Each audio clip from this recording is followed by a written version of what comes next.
SCERT আসামৰ ফালৰ পৰা নতুনকৈ ওলাইছে 159টা পোষ্ট আৰু এই পোষ্টকেইটাৰ কাৰণে আপোনালোকে কেনেদৰে আবেদন কৰিব পাৰিব আৰু কি ডকুমেণ্টছ লাগিব আদি সকলো বিষয়ে এইটো ভিডিঅ'ত মই আপোনালোকক দেখুৱাম। তো বন্ধু-বান্ধৱীসকল স্বাগতম জনাইছোঁ আপোনালোক সকলোকে SK জ্ঞান আসাম ইউটিউব চেনেলটোলৈ।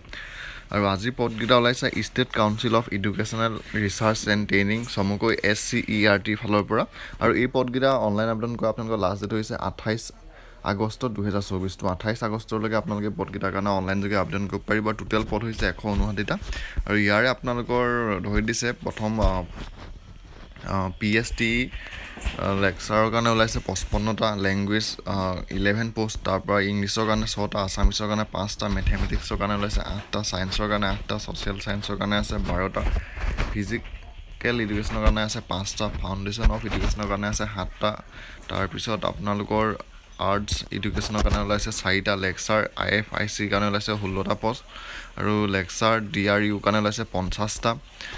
টোটেল আপোনালোকৰ পদৰ সংখ্যা হৈছে 159টা আৰু এই পদকেইটাৰ আবেদন কৰিবলৈ হ'লে আপোনালোকৰ বয়সৰ ক্ষেত্ৰত ধৰি দিছে আপোনালোকে 21ৰ পৰা 38 বছৰৰ ভিতৰত হ'ব লাগিব। যদিহে SC ST হয় 5 বছৰৰ বেছি হ'লেও পাৰিব, OBC সকলে 3 বছৰ বেছি হ'লেও পাৰিব আৰু PWD সকলে 10 বছৰ বেছি হ'লেও পাৰিব। আৰু শিক্ষাগত অৰ্হতাটো আপোনালোকৰ প্ৰত্যেকটো পদৰে প্ৰত্যেকটো যিহেতু বেলেগ বেলেগ বিভাগত ওলাইছে সেইকাৰণে বেলেগ বেলেগ আপোনালোকৰ শিক্ষাগত অৰ্হতাটো ধৰি দিছে।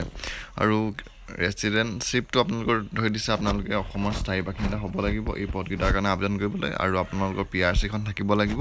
ইয়াৰ উপৰিও এমপ্লয়মেণ্ট এক্সচেঞ্জৰ যোনখন ৰেজিষ্ট্ৰেশ্যন চাৰ্টিফিকেট হয় সেই চাৰ্টিফিকেটখন আপোনালোকৰ থাকিব লাগিব।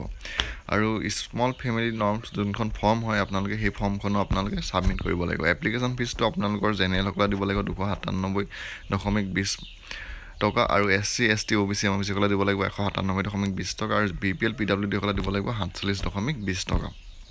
আৰু অনলাইন আৰু এই পদকেইটাৰ কাৰণে আপোনালোকে আবেদন অনলাইন যোগে কৰিব লাগিব। ইয়াৰ যোনটো অফিচিয়েল ৱেবছাইট আছে সেই ৱেবছাইটটোত গৈ আপোনালোকে এই পদকেইটাৰ কাৰণে অনলাইন যোগে আবেদন কৰিব পাৰিব। আৰু লাষ্ট ডেটটো হৈছে আপোনালোকৰ 28 আগষ্ট 2024। তো 28 আগষ্টলৈকে আপোনালোকে এই পদকেইটাৰ কাৰণে অনলাইন যোগে আবেদন কৰিব পাৰিব।